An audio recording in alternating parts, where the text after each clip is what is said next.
Hello welcome back to JKR academy. So ಯಾರೆಲ್ಲ PST, GPT, HSTR, CST ಹಾಗೂ PE ಟೀಚರ್ಸ್ಗೆ application ಸಲ್ಲಿಸ್ತಾ ಇದ್ದೀರಾ, ಆಲ್ರೆಡಿ ಅಪ್ಲಿಕೇಶನ್ ಪ್ರಾರಂಭ ಆಗಿದ್ದಾವೆ.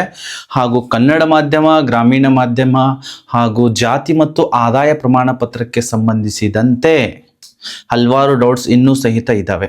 ಸೊ ಅಧಿಕೃತವಾಗಿ, ಏಕೆಂದರೆ ಬೇರೆದವರು ಬೇರೆ ಬೇರೆ ಫಾರ್ಮೆಟ್ಗಳನ್ನ ಹೇಳ್ತಾ ಇದ್ದಾರೆ, ಓಕೆನಾ, ಅದು ಕೂಡ ನಿಮಗೆ ತೊಂದರೆ ಆಗ್ತಾ ಇದೆ.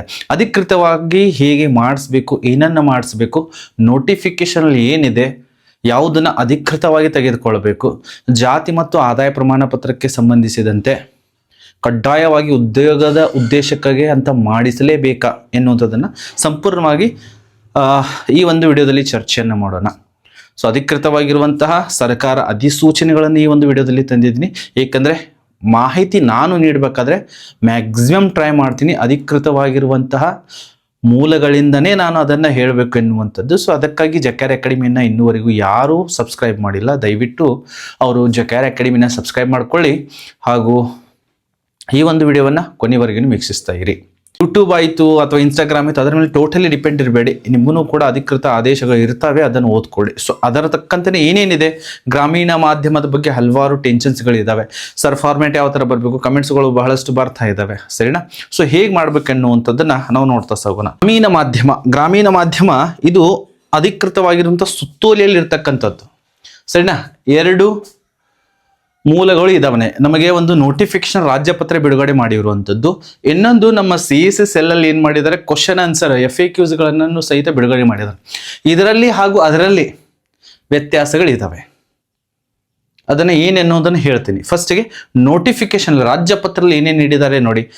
ಗ್ರಾಮೀಣ ಸಾಮಾನ್ಯದವರಿಗೆ ಸ್ವಲ್ಪ ಬೇರೆ ಫಾರ್ಮ್ಯಾಟ್ ಇದೆ ಹಾಗೂ ಅದರ್ ಕ್ಯಾಟಗರೀಸ್ ಅವರಿಗೆ ಸ್ವಲ್ಪ ಬೇರೆ ಫಾರ್ಮ್ಯಾಟ್ ಇದೆ. ನೋಡೋಣ. ಸೊ ಮೊದಲನೇದಾಗಿ ನೋಡಿ, ಗ್ರಾಮೀಣ ಅಭ್ಯರ್ಥಿ ನಾವು ಆಗಲು ಬಯಸ್ತಾ ಇದ್ರೆ ಇಲ್ಲಿ ಒಂದು ಸರ್ಕಾರಿ ಆದೇಶ ಸಂಖ್ಯೆ ಕೊಟ್ಟಿದ್ದಾರೆ ನೋಡಿ. 59 ಶಾಸನ 2000 ದಿನಾಂಕ 6/1/2001 ಅನ್ವಯ ಅಂತ ಕೊಟ್ಟಿದ್ದಾರೆ, ಸರಿನಾ? ಅದನ್ನು ನೆನಪಿಟ್ಕೊಳ್ಳಿ. 1ರಿಂದ 10ನೇ ತರಗತಿವರೆಗೆ ನಾವು ಅಭ್ಯಾಸವನ್ನು ಮಾಡಿರಬೇಕು. ಇದು ಯಾರಿಗಿದೆ ನೋಡಿ, ಇಲ್ಲಿ ಸಾಮಾನ್ಯ ಅರ್ಹತೆ GM ಅಭ್ಯರ್ಥಿಗಳು ಯಾರಿದ್ದಾರಲ್ಲ ಅವರಿಗೆ ಮಾತ್ರ. Category 2A, 2B, 3A, 3B ಇದವರಿಗೆ ಇಲ್ಲ, ಅವ್ರಿಗೆ ಸ್ವಲ್ಪ ಬೇರೆ ಇದೆ ಫಾರ್ಮ್ಯಾಟ್, ಸರಿನಾ? ಅದನ್ನ ನಾನು ಹೇಳ್ತೀನಿ. ಆದೇಶ ಸಂಖ್ಯೆ ನೋಡಿ, ಇದನ್ನ ಮೇಲಿ ನಾವು ನೋಡ್ಕೋಬೇಕು. ಸರ್ಕಾರಿ ಆದೇಶ ಸಂಖ್ಯೆ ಇದು ನಮ್ಮ ಫಾರ್ಮ್ಯಾಟ್ ಅಲ್ಲಿ ಇರಬೇಕಾಗಿರುವಂಥದ್ದು. CASUE-08 ಸೇನಿನಿ ದಿನಾಂಕ 13/2/2001 ಅನ್ವಯ ನಮೂನೆ ನೋಡಿ, ನಮೂನೆ 2 ಸಂಬಂಧಪಟ್ಟ ಶಾಲೆಯ ಮುಖ್ಯೋಪಾಧ್ಯಾಯರ ಸಹಿ, ಮೊಹರು ಮತ್ತು ಕ್ಷೇತ್ರ ಶಿಕ್ಷಣಾಧಿಕಾರಿಯವರ ಮೇಲು ರುಜುವಿನೊಂದಿಗೆ ಪಡೆದಿರತಕ್ಕದ್ದು. ಇದರೊಂದಿಗೆ ಸದರಿ ಅಭ್ಯರ್ಥಿಯು ಮೇಲು ಸ್ತರಕ್ಕೆ ಅಂದರೆ ಕ್ರಿಮಿಲಿಯರ್ಗೆ ಇರಿಲ್ಲದಿರುವ ಬಗ್ಗೆ ನಮೂನೆ 1ರಲ್ಲಿ ಪ್ರಮಾಣ ಪತ್ರವನ್ನು ಕಡ್ಡಾಯವಾಗಿ ಸಂಬಂಧಿಸಿದ ತಹಸೀಲ್ದಾರ್ ಅವರಿಂದ ನೇಮಕಾತಿ ಅರ್ಜಿ ನಿಗದಿಪಡಿಸಿ ಕೊನೆಯ ದಿನಾಂಕದೊಳಗೆ ಪಡೆದಿರತಕ್ಕದ್ದು ಹಾಗೂ ಚಾಲ್ತಿಯಲ್ಲಿರಬೇಕು. ಸೊ GMದವರು ರೂರಲ್ ಯಾವಾಗ ನಮಗೆ ಕ್ಲೇಮ್ ಆಗತ್ತೆ ಅಂದರೆ, ನಮ್ಮ ವಾರ್ಷಿಕ ಆದಾಯ ಹಿಂದಿನ ವಿಡಿಯೋದಲ್ಲಿ ಕೂಡ ಹೇಳಿನಿ, 8 ಲಕ್ಷಕ್ಕಿಂತ ಏನಿರಬೇಕು, ಕಡಿಮೆ ಇರಬೇಕು. ಹಾಗಿತ್ತಂದರೆ ಈ ಒಂದು ಆದೇಶ ಎಲ್ಲಿದೆ ಸರ್ ಅಂತ ಕೇಳ್ತೀರಿ ನೀವು. ಆದೇಶದಲ್ಲಿ ಏನೇನಿದೆ, ಇದು ಸರ್ಕಾರಿ ಆದೇಶ ಸಂಖ್ಯೆಯಲ್ಲಿದೆ. ಸೊ ನಿಮಗಾಗಿ ಅದನ್ನು ನಾನು ಹುಡುಕಾಡಿದ್ದೀನಿ. ನಿಮಗೆ ಅದನ್ನು ನಾನು ಸಾಗಿಸ್ತೀನಿ. ಇಲ್ಲಿ ಕಾಣಿಸ್ತಾ ಇರಬಹುದು, ಇದು ಅಧಿಕೃತವಾಗಿರುವಂತಹ ಕರ್ನಾಟಕ ರಾಜ್ಯಪತ್ರ ಯಾವಾಗ ಪ್ರಕಟಿಸಿರುವಂಥದ್ದು, ಫೆಬ್ರವರಿ 16, 2001ರಲ್ಲಿ, ಸರಿನಾ? ಇದೆಲ್ಲನೂ ಕೂಡ ತಾವಿಲ್ಲಿ ಗಮನಿಸಬಹುದು. ಇಲ್ಲಿ ನಮೂನೆ 1 ನೋಡಿ, ನಮೂನೆ 1ರಲ್ಲಿ ಸಲ್ಲಿಸಬೇಕು ಅಂತ ಇದ್ದಾರೆ. ಇದೆಲ್ಲನೂ ಕೂಡ ಇದೆ, ಬೇಕಿದ್ರೆ ಕಮೆಂಟ್ ಬಾಕ್ಸ್ ತಗೊಳ್ಳು, ಇಲ್ಲಿ ಡಿಸ್ಕ್ರಿಪ್ಷನ್ ಬಾಕ್ಸಲ್ಲಿ ಹಾಕಿರ್ತೀನಿ. ಎಸ್ ನೋಡಿ, ಇಲ್ಲಿ ನಮೂನೆ 1 ಈ ಟೈಪ್ ಇದೆ ಜನರಲ್ ಮೆರಿಟ್ದವ್ರಿಗೆ, ಸರಿನಾ? ಜನರಲ್ದವ್ರಿಗೆ ನಮೂನೆ ಹೀಗಿದೆ. ಯಾರಿಗಿದು? ಜನರಲ್ ಮೆರಿಟ್ ಅವ್ರಿಗೆ ನಮೂನೆ ಈ ಟೈಪ್ ಬರುತ್ತೆ ನೋಡಿ, ಇಲ್ಲಿ ಕೊಟ್ಟಿದ್ದಾರೆ, ಸರಿನಾ? ಈ ಟೈಪ್ ಇದೆ. ಇದರಲ್ಲಿ ಏನೇನು ಕೊಟ್ಟಿದ್ದಾರೆ, ತಹಶೀಲ್ದಾರ್ ಅವರಿಗೆ ಪತ್ರವನ್ನು ಬರಿಬೇಕಾಗಿರುವಂಥ, ಇದರ ಜೊತೆಗೆ ನಿಮ್ಮ ಸಹಿ, ಸರಿನಾ? ಶ್ರೀ ಡ್ಯಾಶ್ ಡ್ಯಾಶ್ ಎಂಬವರ ಮಗ ಡ್ಯಾಶ್ ಡ್ಯಾಶ್ ಆದ ನಾನು ಮೇಲುಸ್ತರ ಕ್ರಿಮಿಲಿಯರ್ಗೆ ಸೇರಿಲ್ಲ ಎನ್ನುವಂಥದ್ದು. ಇಲ್ಲೆಲ್ಲ ನಿಮ್ಮ ಡೀಟೇಲ್ಸ್ ಕೇಳಿದ್ದಾರೆ. ಅಭ್ಯರ್ಥಿ ಹೆಸರು, ಉದ್ಯೋಗ, ಅಭ್ಯರ್ಥಿ ಸ್ವಂತೂರು, ಇದೆಲ್ಲ ಡೀಟೇಲ್ಸನ್ನ ಫಿಲಪ್ ಅನ್ನ ತಾವುಗಳು ಮಾಡಬೇಕಾಗಿರುವಂಥ. ನಮೂನೆ 2ರಲ್ಲಿ ಅಂತ ಹೇಳಿದ್ದಾರೆ. ಎಲ್ಲಿ ಹೇಳಿದ್ದಾರೆ? ನಮೂನೆ 2ರಲ್ಲಿ. ಸೊ ನಮೂನೆ 2 ಹೇಗಿರುತ್ತೆ ಸರ್? ಅಧಿಕೃತವಾಗಿರುವಂಥದ್ದು ಹೇಳ್ತಾ ಇದ್ದೀನಿ ನಾನು, ಸರಿನಾ? ಎಸ್, ಅಧಿಕೃತವಾಗಿ ನೋಡಿ, ಕರ್ನಾಟಕ ರಾಜ್ಯ ಪತ್ರ ಫೆಬ್ರವರಿ 16, 2001 ಅಂತ ಹೇಳ್ತಾ ಇದ್ದಾರೆ. ಇದು ನಮೂನೆ 2 ನಿಮಗೆ ಇಲ್ಲಿ ಕಾಣಿಸ್ತಾ ಇರೋದು. ಆಲ್ಮೋಸ್ಟ್ GM ಹಾಗೂ ಕ್ಯಾಟಗರಿ ಎಲ್ಲಿ ಯಾರು ಬರ್ತದೆ ಸ್ವಲ್ಪ ವ್ಯತ್ಯಾಸ ಇದೆ ಅಷ್ಟೇ, ಸೇಮ್ ಅದೇ ಇರ್ತದೆ. ಈ ಥರ ಇರ್ತಕ್ಕಂಥ ನಾರ್ಮಲ್ ಆಗಿ ನಮಗೆ ಏನು ಸಿಗ್ತಾ ಇದ್ದಾವೆ ಮಾರ್ಕೆಟಲ್ಲಿ, ಜೆರಾಕ್ಸ್ ಶಾಪಲ್ಲಿ, ಅದು ನಡೀತದೆ. ಆದರೆ ಮೇಲ್ಗಡೆ ಏನು ಮೆನ್ಷನ್ ಮಾಡ್ಬೇಕನ್ನುವಂಥದ್ದನ್ನು ಅದನ್ನು ನಾನು ನಿಮಗೆ ಹೇಳ್ತಾ ಇರ್ತೀನಿ. ಎಸ್ ನೋಡಿ, ಗ್ರಾಮೀಣ ಅಭ್ಯರ್ಥಿ ಪ್ರಮಾಣ ಪತ್ರ ನಮೂನೆ 2 ಅಂತ ಇದೆ. ಆಲ್ಮೋಸ್ಟ್ ಇದು ಇದೆ, ಎಲ್ಲ ಮ್ಯಾಟ್ರನ್ನು ಕೂಡ ನಿಮಗೆ ಎಲ್ಲ ಜೆರಾಕ್ಸ್ ಅಂಗಡಿಗಳಲ್ಲಿ ಇದೇ ಸಿಗುತ್ತೆ. ಆದರೆ ಮೇಲ್ಗಡೆ ಸ್ವಲ್ಪ ಚೇಂಜ್ ಇರುತ್ತೆ, ಅದನ್ನು ನಾನು ಕೊನೆಗೆ ಹೇಳ್ತಾ ಸಾಕ್ತೀನಿ. ಎಸ್, ಇಲ್ಲಿ ಸ್ವಲ್ಪ 1976 ಹಾಗೂ 1964 ಇದೆಯೋ ಇಲ್ಲೋ ಇರುತ್ತೆ, ಆಲ್ಮೋಸ್ಟ್ ಎಲ್ಲದರಲ್ಲಿ ಇರುತ್ತೆ. ಅದನ್ನು ಒಂದ್ಸಲ ಚೇಂಜ್ ಮಾಡ್ಕೊಳ್ಳಿ. ಇದರ ಮೇಲೆ ಇಲ್ಲಿ ನಿಮ್ಮ ಎಲ್ಲ ಡೀಟೇಲ್ಸ್ಗಳು ಫಿಲಪ್ ಅನ್ನು ಮಾಡ್ಕೋತೀರಾ ಶಾಲೆಯಲ್ಲಿ. ಇಲ್ಲಿ ಮುಖ್ಯೋಪಾಧ್ಯಾಯರು ಸಹಿ ಆಗುತ್ತೆ, ತದನಂತರ BO ಅವರು ಕೌಂಟರ್ ಸಿಗ್ನೇಚರ್ನ ಹಾಕಿ ಕೊಡ್ತಾರೆ. ಇದು GM ದವ್ರಿಗೆ ಆಯ್ತು, ಓಕೆನಾ? ಅದೇ ತರ ಗ್ರಾಮೀಣ ಮೀಸಲಾತಿ ಯಾರ್ಯಾರು ಕೋರ್ತಾ ಇದ್ದೀರಾ?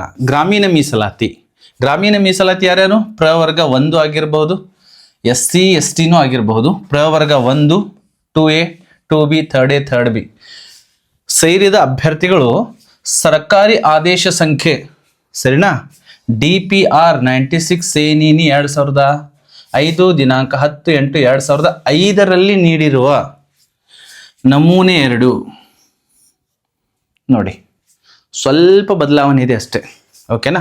ಕಡ್ಡಾಯವಾಗಿ ಗ್ರಾಮೀಣ ವ್ಯಾಸಂಗ ಪ್ರಮಾಣ ಪತ್ರವನ್ನು ನಿಗದಿಪಡಿಸಿದ ಕೊನೆಯ ದಿನಾಂಕದ ಒಳಗೆ ಅಂತ ಹೇಳ್ತಾ ಇದ್ದಾರೆ. ಹಾಗಿತ್ತಂದ್ರೆ ಈ 2005 ಅಧಿನಿಯಮವನ್ನ ನಾವು ನೋಡ್ಬೇಕಾಗಿರುವಂಥದ್ದು. ಎಸ್, ನಾವು ಈಗ ಅದನ್ನ ನೋಡ್ತಾ ಸಾಗೋಣ. ಅಲ್ಲಿ ಏನೇನು ಕೊಟ್ಟಿದ್ದಾರೆ ಸರ್ ಅಂತ ನೀವು ಕೇಳ್ಬೋದು. ಎಸ್ ನೋಡಿ, ಇಲ್ಲಿ 2005 ಆಗಸ್ಟ್ 11 ಎಲ್ಲನೂ ಕೂಡ ಇದು ಎದರ ಬಗ್ಗೆ ಇದೆ ಇಲ್ಲೆಲ್ಲ ನೀವು ಗಮನಿಸ್ತಾ ಇರ್ಬೋದು. ಇದೇ ನಮ್ಮ ಆದೇಶ ಸಂಖ್ಯೆ ಆಗಿರುತ್ತೆ, ಓಕೆನಾ? ಗ್ರಾಮೀಣ ಅಭ್ಯರ್ಥಿಗಳಿಗಾಗಿನೇ 2005 2001 ಹಾಗೂ 2005 ಮಾಡಿದ್ದಾರೆ. ಸೊ ಇಲ್ಲಿ ನೋಡಿ, ಎಸ್, ನಮೂನೆ 2. ಎಸ್, ನಮೂನೆ 2 ಇದು ಯಾರಿಗೆ? ಅದರ್ ಕ್ಯಾಟಗರಿ SC ST, ಸರಿನಾ, ಎಲ್ಲ OBC ಅವರಿಗೆ ಸೇಮ್ ಇರುತ್ತೆ. ಸೊ ಸಹಿತ ನೋಡಿ, ಇಲ್ಲಿನೂ ಕೂಡ ಸೇಮ್ ಇದೆ. ಆದ್ರೆ ಬದಲಾವಣೆ ಇರುವಂಥದ್ದು ಎಲ್ಲಿ ಅನ್ನೋಂಥದ್ದು ಹೇಳ್ತೀನಿ. ಇದೆಲ್ಲನೂ ಕೂಡ ತಾವೆಲ್ಲರೂ ಇದೇ ಫಾರ್ಮ್ಯಾಟ್ ಅಲ್ಲಿ, ಆ ಫಾರ್ಮ್ಯಾಟ್ ಹೇಗಿದೆ ಅನ್ನೋದನ್ನು ಕೂಡ ನಾನು ತೋರ್ಸಾಕ್ತೀನಿ ನಿಮಗೆ. ಫಾರ್ಮ್ಯಾಟ್ ಅಲ್ಲಿ ಸ್ವಲ್ಪ ಬದಲಾವಣೆಯನ್ನ ಮಾಡ್ಕೋಬೇಕಾಗಿರುವಂಥದ್ದು ಇದೆ ನೋಡಿ, ಸರಿನಾ? ಎಲ್ಲದರಲ್ಲಿನೂ ಕೂಡ ಸೇಮ್ ಮಾಹಿತಿ ಇದೆ, ಸೇಮ್ ಇದೇ ಇರುತ್ತೆ, ಓಕೆನಾ?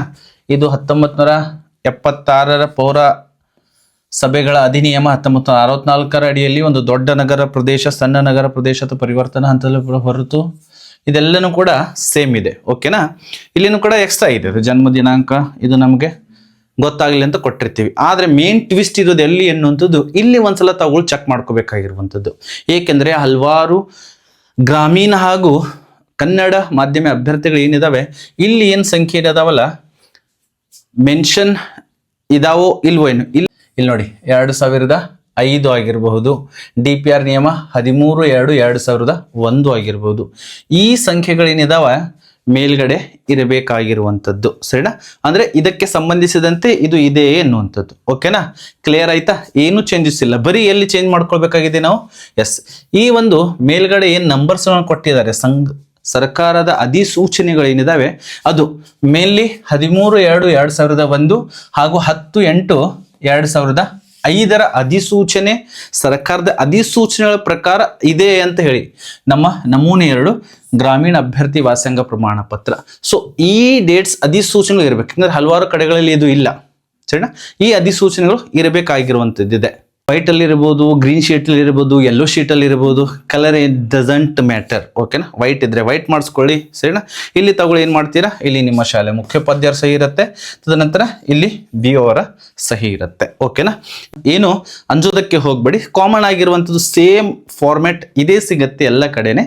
ಆದ್ರೆ ಒಂದೇ ಒಂದು ಬದಲಾವಣೆ ಏನು, ಈ ಡೇಟ್ಸ್ಗಳು ಅಧಿಸೂಚನೆ ಸಂಖ್ಯೆಗಳು ಮೇಲ್ಗಡೆ ಇದನ್ನ ಕೊಟ್ಟಿದ್ರು ಅಂದ್ರೆ ಇದು ಇದಾವೆ ಇಲ್ಲ ಎನ್ನುವಂಥದ್ದನ್ನ ತಾವು ನೋಡ್ಕೊಳ್ಬೇಕಾಗಿರುವಂಥದ್ದು. ಗ್ರಾಮೀಣ ಅಭ್ಯರ್ಥಿ ವ್ಯಾಸಂಗ ಪ್ರಮಾಣ ಪತ್ರ ಕನ್ನಡ ಮಾಧ್ಯಮಕ್ಕೆ ಸಂಬಂಧಿಸಿದಂತೆ ನಾವು ನೋಡೋದಾದ್ರೆ ನೋಡಿ, ಕನ್ನಡ ಮಾಧ್ಯಮ ಎಸ್, ಕನ್ನಡ ಮಾಧ್ಯಮಕ್ಕೆ ಸಂಬಂಧಿಸಿದಂತೆ ನೋಡಿ, ಸರ್ಕಾರದ ಅಧಿಸೂಚನೆ ಸಂಖ್ಯೆ CA-SU 71 ಸೇನೀನಿ 2001 ದಿನಾಂಕ 24/10/2002 ಅನ್ವಯ ಅಂತ ಇದೆ. ಸೊ ಇದನ್ನು ನಾವೆಲ್ಲರೂ ಸಲ್ಲಿಸಬಹುದು, ಸರಿನಾ. ಇದು ಸಮತಲ ರಿಸರ್ವೇಷನ್ ಇರೋದರಿಂದ ಎಲ್ಲರೂ GM ದವರಾದರೂ ಸಲ್ಲಿಸಬಹುದು, ಅದರ ಕ್ಯಾಟಗರಿದವರು ಎಲ್ಲರಿಗೂ ಕೂಡ ಸೇಮ್ ಬರುತ್ತೆ. ಓಕೆನಾ. 1ರಿಂದ 10ನೇ ತರಗತಿವರೆಗೆ ಕನ್ನಡ ಮಾಧ್ಯಮದಲ್ಲಿ ಅಭ್ಯಾಸ ಮಾಡಿರಬೇಕು. ಮೇ ಬಿ ಕ್ರಿಮಿಲಿಯರ್ ಅಬೋನು ಇರ್ಬೋದು, ಬಿಲೋನು ಇರ್ಬೋದು. 8 ಲಕ್ಷಕ್ಕಿಂತ ಮೇಲಿದ್ದವರು ಸಲ್ಲಿಸಬಹುದು, ಕಡಿಮೆ ಇದ್ದವರು ಸಹಿತ ಸಲ್ಲಿಸಬಹುದು. ಇದು ಆದೇಶವನ್ನು ನಾವು ನೋಡೋದಾದ್ರೆ ನೋಡಿ, ಆ ಒಂದು ಆದೇಶ ಎಲ್ಲಿದೆ ಅಂದರೆ ಆ ಆದೇಶ ನೋಡಿ, ಆ ಒಂದು ಆದೇಶ ಗೌರ್ಮೆಂಟ್ ಆಫ್ ಕರ್ನಾಟಕ 24/10/2002 ಇದು ಆರ್ಡರ್ ಏನಿದೆ, ಕನ್ನಡ ಮಾಧ್ಯಮ ಅಭ್ಯರ್ಥಿಗಳಿಗೆ 1 to 10th ಏನಾಗಿರಬೇಕು, ಕನ್ನಡ ಮಾಧ್ಯಮದಲ್ಲಿ ಮುಗಿಸಿರ್ಬೇಕು ಎನ್ನುವಂಥದ್ದನ್ನು ಈ ಒಂದು ಅಧಿನಿಯಮ ಹೇಳುತ್ತೆ. ಸೊ ಈ ಒಂದು 2002 ಅಧಿನಿಯಮ ಇದು ಕೂಡ ನಮ್ಮದು ಎಲ್ಲಿರಬೇಕು, ಮೇಲ್ಗಡೆ ನಾವು ಏನು ಕನ್ನಡ ಮಾಧ್ಯಮ ಅಭ್ಯರ್ಥಿ ಅಂತ ಇರುತ್ತೆ ಅದನ್ನು ನಾನು ತೋರಿಸ್ತಾ ಹೋಗ್ತೀನಿ ನಿಮಗೆ. ಓಕೆನಾ. ಎಸ್, 24/10/2002 ಈ ಒಂದು ಅಧಿಸೂಚನೆ ಮೇಲ್ಗಡೆ ಹೇಗಿತ್ತಂದ್ರೆ ಕರ್ನಾಟಕ ಅಧಿಸೂಚನೆ ಸಂಖ್ಯೆ ಇದು ಇರಬೇಕಾಗಿರುವಂಥದ್ದು. ಆಮೇಲೆ ಇದನ್ನು ಕೂಡ ಸೇಮ್, ಎಲ್ಲರಿಗೂ ಕೂಡ ಸೇಮ್ ಇರುತ್ತೆ, ಸೇಮ್ ಎಲ್ಲ ಕಡೆನೂ ಸೇಮ್ ಫಾರ್ಮ್ಯಾಟ್ ಇದಾವೆ, ತೊಂದರೆ ಇಲ್ಲ. ಇಲ್ಲಿ ಏನಾದ್ರು ಸ್ವಲ್ಪ ಬದಲಾವಣೆ ಇರ್ಬೋದು ಅಷ್ಟೇ, ಇದು ಇದ್ರೂ ಓಕೆ ಇಲ್ಲ ಅಂದ್ರೂ ಓಕೆ, ಅದರ ಜನ್ಮ ದಿನಾಂಕದಲ್ಲಿ ಮೆನ್ಷನ್ ಇರಬೇಕು ಎನ್ನುವಂಥದ್ರಿಂದ ಇಲ್ಲಿ ಅದನ್ನು ಕೊಟ್ಟಿದ್ದಾರೆ. ಸರಿನಾ. ಇಲ್ಲಿನೂ ಸಹಿತ ತಾವು ಏನು ಮಾಡ್ತೀರಾ, ನಿಮ್ಮ ಸಂಸ್ಥೆಯ ಮುಖ್ಯೋಪಾಧ್ಯಾಯರ ಸಹಿ ಇರುತ್ತೆ, ಇಲ್ಲಿ BO ಅವರ ಸಿಗ್ನೇಚರ್ ಇರುತ್ತೆ. ಕಾಸ್ಟ್ ಮತ್ತು ಇನ್ಕಮ್ಗೆ ಸಂಬಂಧಿಸಿದಂತೆ ಈಗಾಗಲೇ ಹಿಂದಿನ ವಿಡಿಯೋದಲ್ಲಿ ಕೂಡ ಮ್ಯಾಂಡೇಟರಿಗೆ ಬೇಕು ಉದ್ಯೋಗಕ್ಕಾಗಿ ಅನ್ನೋಂಥದ್ದು ಹೇಳಿದೆ. ಇದು ಯಾರಿಗಾಗಿದೆ ಅಂದರೆ ಬಲಜಿಗೆ ಹಾಗೂ ಬನಜಿಗೆದವರಿಗೆ, ಅವರಿಗೆ ಶಿಕ್ಷಣದಲ್ಲಿ ಹಾಗೂ ಉದ್ಯೋಗದಲ್ಲಿ ಬೇಕಿತ್ತಂದರೆ 3rd ಏನೇ ಬೇಕು. ಅದೇ ಥರ ಶಿಕ್ಷಣದಲ್ಲಿ ಬೇಕಂದರೆ 2A ಮೀಸಲಾತಿನ ಕೋರಬೇಕು, ಎಲ್ಲದಕ್ಕೂ RD ನಂಬರ್ ಇರಬೇಕಾಗಿರುವಂಥದ್ದು. ಇಲ್ಲಿ 2ನೇ ಪಾಯಿಂಟ್ ನೋಡಿ, B ಪಾಯಿಂಟ್ ಏನು ಹೇಳ್ತಾ ಇದ್ದಾರೆ ನೋಡಿ, ಉದ್ಯೋಗದ ಸಲುವಾಗಿ ಪಡೆದ ಜಾತಿ ಮತ್ತು ಆದಾಯ ಪ್ರಮಾಣ ಪತ್ರಗಳನ್ನು ಮಾತ್ರ ಪರಿಗಣಿಸಲಾಗುವುದು ಅಂತ ಹೇಳ್ತಾ ಇದ್ದಾರೆ. ಬ್ರಾಕೆಟ್ ಅಲ್ಲಿ ಮುಂದೆ ಅದನ್ನು ಕೂಡ ಕೊಟ್ಟಿದ್ದಾರೆ.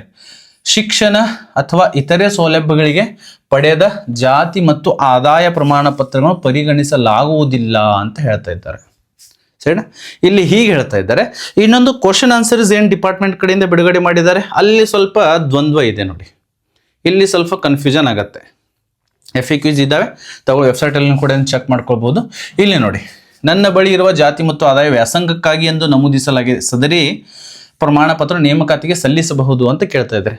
ಅಲ್ಲಿ ಆಲ್ರೆಡಿ ಏನು ಹೇಳಿದ್ದಾರೆ, ವ್ಯಾಸಂಗಕ್ಕಾಗಿ ಇರುವಂಥ ತಗೊಳ್ಳೋದಿಲ್ಲ ಅಂತ ಹೇಳ್ತಾ ಇದ್ದಾರೆ. ಇಲ್ಲಿ ನೋಡಿ, ಇಲ್ಲಿ ಸ್ವಲ್ಪ ಟ್ವಿಸ್ಟ್ ಏನು ಮಾಡಿದ್ದಾರೆ, ವ್ಯಾಸಂಗ ಇತ್ತು ಅಂದರೆ ಅದನ್ನು ತೆಗೆದುಕೊಳ್ಳೋದು ಇಲ್ಲ ಅಂತ ಹೇಳಿದ್ದಾರೆ. ನೆಕ್ಸ್ಟ್ ಆಪ್ಷನ್ ನೋಡಿ, ವ್ಯಾಸಂಗಕ್ಕಾಗಿ ಅಥವಾ ಉದ್ಯೋಗಕ್ಕಾಗಿ ಎಂದು ನಮೂದಿಸದೆ, ಸರಿನಾ, ಏನೂ ಇಲ್ಲ, ಮೆನ್ಷನ್ ಇಲ್ಲ, ಆಲ್ಮೋಸ್ಟ್ ನಮ್ಮ ಎಲ್ಲ ಏನಿದಾವೆ ನಮೂದು ಆಗಿಲ್ಲ. ಆಲ್ಮೋಸ್ಟ್ ನನಗೆ ಅನಿಸೋ ಪ್ರಕಾರ, ನಾನು ನೋಡಿದಷ್ಟು ಪ್ರಕಾರ ಎಲ್ಲಿ ನಮೂದು ಇಲ್ಲ ವ್ಯಾಸಂಗಕ್ಕಾಗಿ ಶಿಕ್ಷಣಕ್ಕಾಗಿ ಎನ್ನುವಂಥದ್ದು. ಆದರೆ ನೋಡಿಲಿ, ಪ್ರಮಾಣ ಪತ್ರ ಸಲ್ಲಿಸಬಹುದು ಅಂತ ಇಲ್ಲಿ ಹೇಳ್ತಾ ಇದ್ದಾರೆ, ಅಥವಾ ಉದ್ಯೋಗಕ್ಕಾಗಿ ಎಂದು ನಮೂದಿಸಿರುವ ಪ್ರಮಾಣ ಪತ್ರ ಸಲ್ಲಿಸಬಹುದು ಅಂತ ಹೇಳ್ತಾ ಇದ್ದಾರೆ. ಓಕೆನಾ. ನೋಡಿ, ಇಲ್ಲಿ ನಮೂದಿಲ್ಲ ಅಂದ್ರೂ ಸಹಿತ ಸಲ್ಲಿಸಬಹುದು ಅಂತ ಹೇಳ್ತಾ ಇದ್ದಾರೆ. ಆದರೆ ಒಂದು ಟ್ವಿಸ್ಟ್ ಏನಿದೆ ಅಂದರೆ, ಬೈ ಚಾನ್ಸ್ ಮುಂದೆ ಏನಾದರೂ ತೊಂದರೆ ಆಯಿತು ಅಂದರೆ ಇದು ಮ್ಯಾಂಡೇಟರಿಯಾಗಿ ಹಿಡಿಯೋದಿಲ್ಲ. ಯಾಕೆಂದರೆ ಇದು ರಾಜ್ಯ ಪತ್ರ ಅಲ್ಲ, ಇದು ಏನಿಲ್ಲ, ರಾಜ್ಯ ಪತ್ರ ಇಲ್ಲ, ಇದು ಜಸ್ಟ್ ಏನಿದೆ ಕ್ವಶನ್ ಆನ್ಸರೀಸ್ ಇದ್ದಾವೆ ನೋಡಿ, ಇಷ್ಟೇ ಇದೆ ಮೇಲ್ಗಡೆ, ಇದು ರಾಜ್ಯ ಪತ್ರ ಇಲ್ಲ. ಓಕೆನಾ. ಆದರೆ ಇಲ್ಲೇನಿದೆ, ಇದು ಬಂದಿರುವಂಥದ್ದು ಇದು ಇದು ಏನಿದೆ, ಇದು ರಾಜ್ಯ ನೋಟಿಫಿಕೇಶನ್ಲಿ ಮುಖ್ಯವಾಗಿ ಬಂದಿರುವಂಥ ರಾಜ್ಯ ಪತ್ರದಲ್ಲಿ ಇರುವಂಥದ್ದು. ಸೊ ಹಾಗಾಗಿ ಇತ್ತಂದ್ರೂ ಸಹಿತ ತಾವುಗಳು ಒಂದ್ಸಲ ಏನು ಮಾಡ್ಕೊಳ್ಳಿ, ಉದ್ಯೋಗಕ್ಕಾಗಿ ಅಂತಲೇ ತಾವುಗಳು ಕ್ಲಿಕ್ಕನ್ನು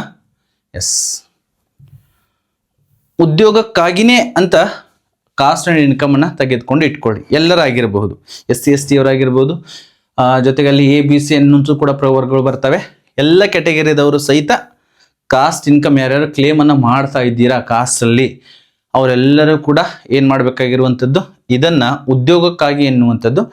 ನಾನು ಕೇಳಲ್ಪಟ್ಟೆ, ಸರ್ ಆಲ್ರೆಡಿ ನಾವು 25 ತೆಗೆದುಕೊಂಡಿದ್ದೀವಿ, ಯಾಕಂದರೆ 5 ವರ್ಷದವರೆಗೆ SC STದವ್ರಿಗೆ ಕಾಸ್ಟ್ ಇನ್ಕಮ್ ಲೈಫ್ ಟೈಮ್ ಇರುತ್ತೆ. ಓಕೆನಾ.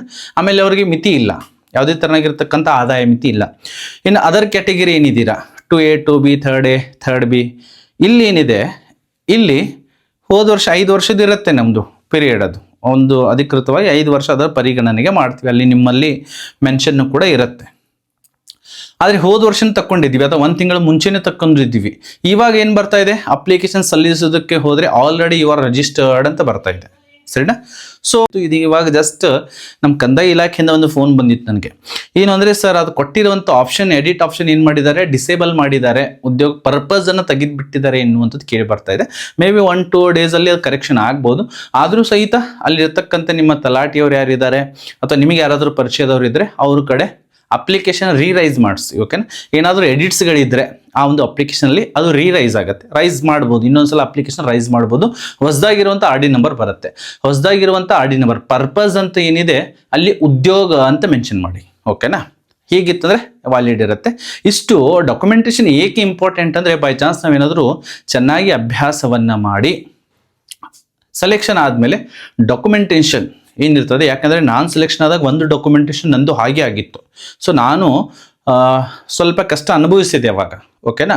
ಆಮೇಲೆ ಸಾರ್ಟ್ ಔಟ್ ಆಯ್ತದು. ಆಮೇಲೆ ನಾನು ಕರೆಕ್ಟಾಗಿರುವಂಥದ್ದು, ಏಕೆಂದರೆ ಅಧಿಕೃತವಾಗಿ ನಂದು ಕರೆಕ್ಟ್ ಇತ್ತದು, ಕರೆಕ್ಟಾಗಿ ಆಯಿತು. ಆದರೆ ಒಂದಿಷ್ಟು ಡಾಕ್ಯುಮೆಂಟ್ಗಳು ಸರಿಯಾಗಿಲ್ಲ ಅಂದರೆ ನೇಮಕಾತಿ ರದ್ದಾಗ್ತದೆ. ಆಮೇಲೆ ಇಲ್ಲಿ ಏನಿದೆಯಲ್ಲ ನೋಡಿ, ಇದು ಜಾತಿ ಮತ್ತು ಆದಾಯ ಪ್ರಮಾಣ ಪತ್ರಕ್ಕೆ ಕ್ವಶನರೀಸ್ ಏನು ಕೊಟ್ಟಿದ್ದಾರೆ, ಇದರ ಕೆಳಗಡೆ ನೋಡಿ, ಇದರ ಕೆಳಗೆ ಕೊಟ್ಟಿರುವಂಥದ್ದು ಅದನ್ನು ನಾವು ಚೆನ್ನಾಗಿ ಓದ್ಕೋಬೇಕಾಗಿರುವಂಥದ್ದು, ಸರಿನಾ? ಇಲ್ಲಿ ನೋಡಿ, ಇಲ್ಲಿ ತಾವುಗಳು ಚೆನ್ನಾಗಿ ಓದ್ಕೋಬೇಕು ಇದನ್ನು, ಏಕೆಂದರೆ ಇದು ಅಧಿಕೃತ ಏಕೆ ಆಗೋದಿಲ್ಲ ಅಂತ ಹೇಳ್ತಾರೆ. ಇಲ್ಲಿ ನೋಡಿ, ವಿಶೇಷ ಸೂಚನೆ ಅಂತ ಕೊಟ್ಟಿದ್ದಾರೆ. ಇದು ಯಾವತ್ತಿಗೂ ಕೂಡ ನೋಡಿ ಚಿಕ್ಕ ಅಕ್ಷರದಿಂದ ಕೊಟ್ಟಿರ್ತಾರೆ, ಆದರೆ ಬಹಳಷ್ಟು ದೊಡ್ಡ ಪ್ರಮಾಣದಲ್ಲಿ ಆಗುತ್ತೆ. ಇದು ನೋಡಿ, ಇಲ್ಲಿ ಏನು ಕೊಟ್ಟಿದ್ದಾರೆ, ಸದರಿ ಪ್ರಶ್ನೋತ್ತರಗಳು ಕಾಲ ಕಾಲಕ್ಕೆ ಸರ್ಕಾರದಿಂದ ಹೊರಡಿಸಲಾಗುವ ಸುತ್ತೋಲೆ ಆದೇಶ ಅಧಿಸೂಚನೆಗೆ ಒಳಪಟ್ಟಿರುತ್ತೆ. ಇದು ಪರ್ಮನೆಂಟ್ ಅಲ್ಲ ಅಂತ ಹೇಳ್ತಾ ಇದ್ದಾರೆ ಅವರು.